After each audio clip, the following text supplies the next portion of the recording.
Hello, friends, and welcome to your comprehensive guide to navigating social media in 2018. Here you'll find some helpful advice about the internet, a quick biology lesson, some sappy advice from an old guy, and much more. So, I know what you might be thinking. I already know how to use the internet. I already know what social media is. Why do I need to do this? Well, the short answer is because you're stupid.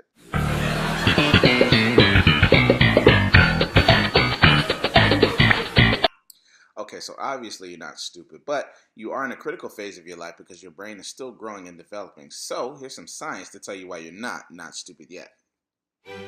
The portions of your brain that are most directly connected to emotions are the limbic system, which is housed at the base, and the amygdala, which is an almond-sized portion of your brain that controls emotional response, memory, and fight or flight response. Add that to a teenage body that is already flooded with hormones, not to mention the fact that the average person's brain is not fully developed until their early to mid 20s. So we are thrust out into the world before we are fully mentally and emotionally developed to handle everything that the world is ready to throw at us.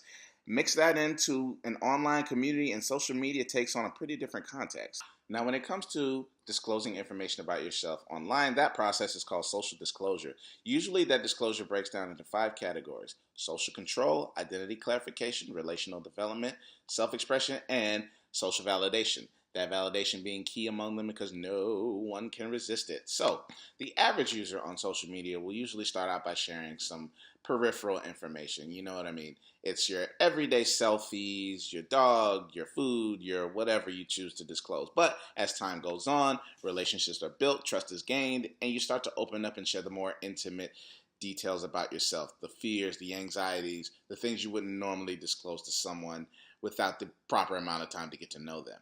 One thing that we as humans love it is talking about ourselves. We actually cannot get enough of it. And with the opportunity to talk to so many people on social media, the idea of it can become quite obsessive, if not downright addictive. Well, how do you know if you're addicted? Well, let's talk about addiction chemistry in your brain. The brain receives pleasures in all the same way, whether it be from taking drugs, having sex, receiving money, eating good food, they all trigger a release of dopamine. The speed, reliability, and intensity of that release can cause a pattern of habit in your brain, and before you know it, addiction. And now, with your brain seeking and receiving pleasure from talking about yourself, it is actually just as easy to become addicted to that as it is to alcohol or cookies.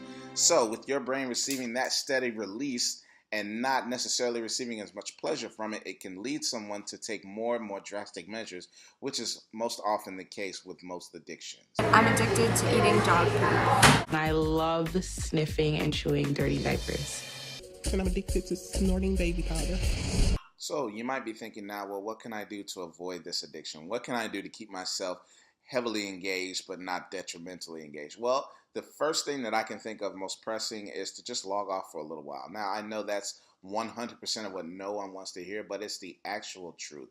And keep in mind that if you are addicted to social media, it takes a lot longer to stop an addiction than it does to start one. But there is hope and you have help. The prehistoric 30 plus crowd has the advantage of knowing a life before constant cell phone exposure. So we are able to disengage and unplug and give you some advice. The first piece of advice I can give you is to remember that when you see that image on social media, remember that it is just that, an image, a crafted image to evoke certain feelings from basically anyone who comes across it. So just remember that the image you see may not be the image that is necessarily portrayed IRL.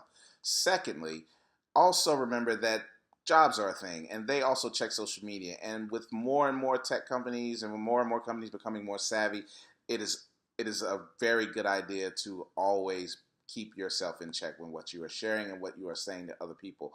Also, the threat of cyberbullying and the threat of harassment online is very real towards everyone, but especially young women. So I would definitely put it out there that young women who tend to share more than men online in general, uh, be careful, guard yourself, because people will try to infiltrate and get next to you and they will harass you with no shame. So keep yourself protected, keep yourself guarded. Make sure that you are definitely keeping yourself in check, and make sure that whatever you are sharing lines up with your core values. Make sure that what you're actually sharing is something that you believe and something that you can really get behind.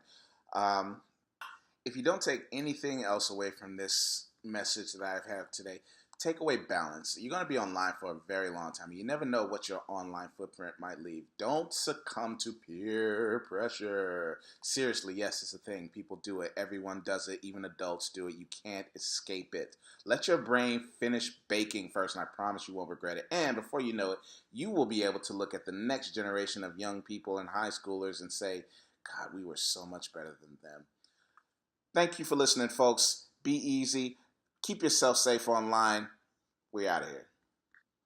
Thanks, everybody, for stopping by today, and thank you for investing in your comprehensive guide to social media in 2018. If you would like more information, I do have a written transcript that goes into more detail about brain chemistry, brain development, and dangers and tips and advice online. If you would like that information, feel free to ask.